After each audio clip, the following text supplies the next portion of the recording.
Hello everyone.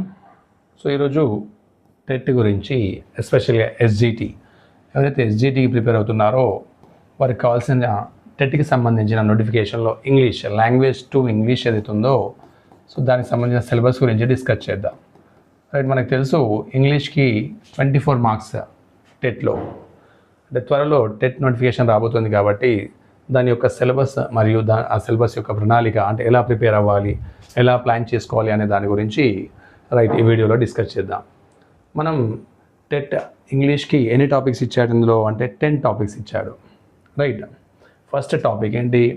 Parts of speech. First topic parts of speech. మనకు తెలుసు ఇందులో 8 parts of speech ఉంటవి.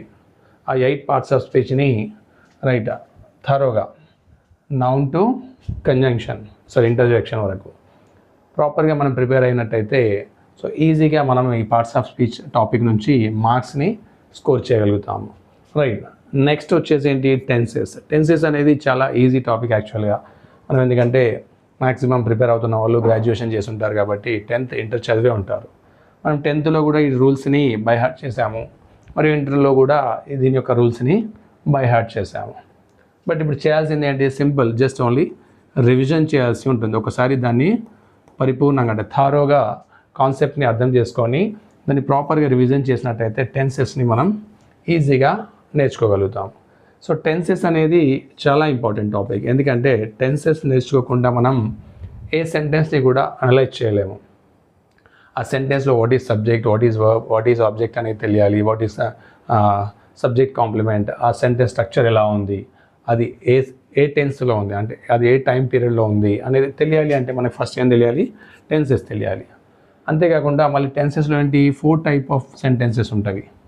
ఏవి అంటే పాజిటివ్ సెంటెన్స్ కానీ, నెగిటివ్ సెంటెన్స్, ఇంటరాగేటివ్ సెంటెన్స్, మళ్ళీ ఇంటరాగేటివ్ నెగిటివ్ సెంటెన్స్.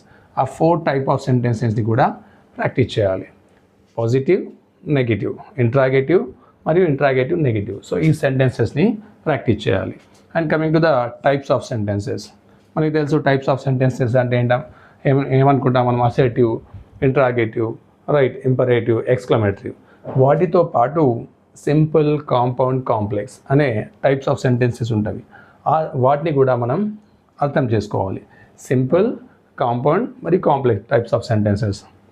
ఇందులో మళ్ళీ మనకి ప్రిపోజిషన్ నెక్స్ట్ టాపిక్. ప్రిపోజిషన్ అనేది కొద్దిగా డిఫికల్ట్ టాపిక్. ఎందుకంటే దీనిపైన అవగాహన తెచ్చుకోవాలంటే చాలా ప్రాక్టీస్ చేయాల్సి ఉంటుంది. సో ఈ ప్రిపోజిషన్ని కొద్దిగా ఎక్కువ ప్రాక్టీస్ చేయండి.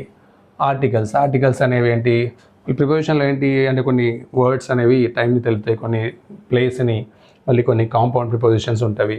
అవన్నీ ప్రాక్టీస్ చేయాల్సి ఉంటుంది. But article easy. ఏంటి? ఏ, యాన్ అనేవి ఇండెఫినెట్ ఆర్టికల్స్ కానీ, ద డెఫినెట్ ఆర్టికల్ కానీ, దీనికి కొన్ని రూల్స్ ఉంటాయి. ఆ రూల్స్ని మనం ప్రాక్టీస్ చేసినట్టయితే ఈజీగా ఆర్టికల్స్ని మనం అంటే ఫిల్ చేయగలం, అంటే ఆన్సర్ని రాబట్టగలుగుతాము. Next degrees of comparison. Degrees of comparison అనేది it's a part of adjective. So ఇందులో కొన్ని రూల్స్ ఉంటాయి. ఆ రూల్స్ని మనం ఫాలో అయితే ఈజీగా మనం డిగ్రీస్ ఆఫ్ కంపారిజన్ని కూడా నేర్చుకోవచ్చు. మళ్ళీ next direct, indirect. So direct, indirect అనేది కూడా చాలా ఈజీ. దీనికి సంబంధించినవి కూడా కొన్ని రూల్స్ ఉంటాయి. ఆ ఫార్ములాస్ని మనం నేర్చుకున్నట్టయితే డైరెక్ట్ మరియు ఇండైరెక్ట్ స్పీచ్ని కూడా ఈజీగా నేర్చుకోగలుగుతాము. Questions and question tags. క్వశ్చన్స్లో మనకి WH క్వశ్చన్స్ కానీ, open ended questions, yes or no questions అనేవి కొన్ని ఉంటాయి. ఆ క్వశ్చన్స్ని నేర్చుకోవాలి. At the same time question ట్యాగ్స్కి సంబంధించిన కొన్ని రూల్స్ ఉంటాయి. అందులోనే నా ఛానల్లోనే 13 రూల్స్ అనేవి క్వశ్చన్ ట్యాగ్స్ అనేవి ఉంటాయి. ఆ 13 రూల్స్ని మనం ఫైండ్ అవుట్ చేస్తే ఈజీగా ఈ బిట్ నుండి మనం మార్క్స్ని రాబట్టగలుగుతాము. And next active and passive. ఇది కొద్దిగా డిఫికల్ట్. ఇందులో మొత్తం అంటే అన్ని టాపిక్స్ చూసుకున్నట్టయితే యాక్టివ్ అండ్ ప్యాసివ్ కొద్దిగా లిటిల్ బిట్ ఎక్కువ ప్రాబ్లమేటిక్ అన్నట్టు. ఎందుకు ఇక్కడ కొద్దిగా ప్రాబ్లమేటిక్ అంటే ఎప్పుడైతే మనం టెన్సెస్ మరియు టైప్స్ ఆఫ్ సెంటెన్సెస్ని అవగాహన తెచ్చుకున్నట్టయితే ఈజీగా ఈ యాక్టివ్ అండ్ ప్యాసివ్ వైజ్ని కూడా నేర్చుకోవచ్చు. ఇవన్నీ కూడా దేనిపైన ఆధారపడి ఉంటాయి అంటే టెన్సెస్ పైన ఆధారపడి ఉంటాయి ఎక్కువగా. ఈ టెన్సెస్ అనేది వస్తే మనకి డైరెక్ట్, ఇండైరెక్ట్ కానీ, questions and question tags rules కానీ, డిగ్రీస్ ఆఫ్ కంపారిజన్ కానీ, రైట్, అదేవిధంగా యాక్టివ్ మరియు ప్యాసివ్ వైజ్ కానీ ఇవన్నీ ఈజీగా నేర్చుకోగలుగుతాం. సో దీనిలో కొన్ని రూల్స్ ఎక్కువగా ఉంటాయి కాబట్టి దాన్ని కూడా మనం నేర్చుకోవాలి. అండ్ ఫ్రేజల్ వర్బ్స్ అనేవి కూడా కొద్దిగా లిటిల్ బిట్ డిఫికల్ట్ టాపిక్. ఎందుకంటే ఇంగ్లీష్ లాంగ్వేజ్ పైన ఎక్కువగా అవగాహన ఉంటే తప్ప మనం ఫ్రేజల్ వర్బ్స్కి ఆన్సర్స్ని ఫైండ్ అవుట్ చేయలేము. సో అందువల్ల ఫ్రేజల్ వర్బ్స్. బట్ ప్రాక్టీస్ ద్వారా మనం ఈజీగా దీన్ని కూడా మనం అంటే ఈ బిట్లో కూడా మనం మార్క్స్ని పొందగలుగుతాము. లాస్ట్ టాపిక్ ఏంటి? Reading comprehension. రీడింగ్ కంప్రహెన్షన్ అనేది చాలా ఈజీ టాపిక్. సో రీడింగ్ కంప్రహెన్షన్లో మనం ఒక పోయం కానీ ఆర్ ఒక ప్రోజ్ టాపిక్ కానీ ఒక ప్యాసేజ్ కానీ ఇచ్చి అందులో నుంచి కొన్ని క్వశ్చన్స్ని అడుగుతాడు. ఆ క్వశ్చన్స్ని మనం ఆన్సర్ చేసినట్టయితే మనకి మార్క్స్ అనేవి ఈజీగా రావచ్చు. అంటే దీనికి కావాల్సింది ఏంటి అంటే ప్యాసేజ్ని అవగాహన చేసుకోవడం లేదా పోయంని అవగాహన చేసుకోవడం. సో అది ఎప్పుడు పాసిబుల్ అవుతుంది అంటే ఈ టెన్సెస్ కానీ సెంటెన్సెస్ని కానీ అంటే ఎక్కువగా చదవడం వల్ల, రైట్, బుక్స్ అనేవి ఎక్కువ చదవడం వల్ల మనకి రీడింగ్ కంప్రహెన్షన్ అనేది స్కిల్స్ అనేవి డెవలప్ అవుతాయి. Right, these are the 10 topics for the SGT candidates. Right, so వీళ్ళు ఏ విధంగా ప్రణాళిక వేయాలి అనేది మనం ఇప్పుడు చూద్దాం. ఒకవేళ ఎస్జిటికి ప్రిపేర్ అవుతున్నవారు ఎవరైతే ఉన్నారో మినిమం 20 డేస్ ప్రణాళిక వేసుకోండి. How many days? 20 డేస్. 20 డేస్లో ఈజీగా 24 మార్క్స్ని మనం ఈజీగా గెయిన్ చేయగలుగుతాం. సో 20 డేస్లో మరి ఎన్ని అవర్స్ అంటే డైలీ 3 అవర్స్ ప్రాక్టీస్ చేయాలి. How many hours? 3 hours only for English subject. First 2 hours అనేది ఏం చేయాలి అంటే ఫస్ట్ 2 అవర్స్ అనేది ఫ్రెష్ టాపిక్ నేర్చుకోవడానికి. అంటే ఆ రోజు నేర్చుకుంటున్న టాపిక్ ఫస్ట్ 2 అవర్స్ అయితే ఒక 1 అవర్ అనేది మళ్ళీ రివిజన్. ఈ 1 అవర్ అనేది first hour parts of speech నేర్చుకున్నాం ఎగ్జాంపుల్, సెకండ్ డే మళ్ళీ టెన్సెస్ నేర్చుకుంటాం. సో ఈ ఫస్ట్ 2 అవర్స్లో టెన్సెస్ నేర్చుకున్నాక ఈ 1 అవర్ అనేది దేనికి మళ్ళీ పార్ట్స్ ఆఫ్ స్పీచ్ రివిజన్ చేయడానికి ఈ 1 అవర్ అనేది యూజ్ చేయాలి. మళ్ళీ ఇందులో ఈ 1 అవర్ని కూడా డివిజన్ చేసుకోండి.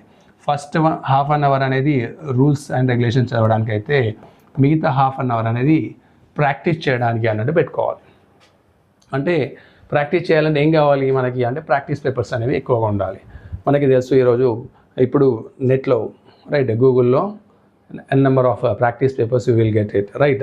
So from the Google or else different publishers TET materials also we can purchase it and you will benefit from that. అందుకోసం మనం ఎక్కువ ఏం చేయాలి అంటే డిఫరెంట్ పబ్లిషర్స్ యొక్క బుక్స్ని కొనుక్కోవాలి. అందులో ఎస్పెషల్గా చూడాలి ఎక్కువ ప్రాక్టీస్ బిట్స్ ఏ మెటీరియల్లో ఇచ్చాడో అనేది చూసి ఆ మెటీరియల్ని కొనుక్కొని ప్రాక్టీస్ చేయడం. సో ఆ విధంగా మనం 10 డేస్ తీసుకున్నట్లయితే డైలీ 3 అవర్స్ చొప్పున 30 అవర్స్ అవుతుంది, రైట్?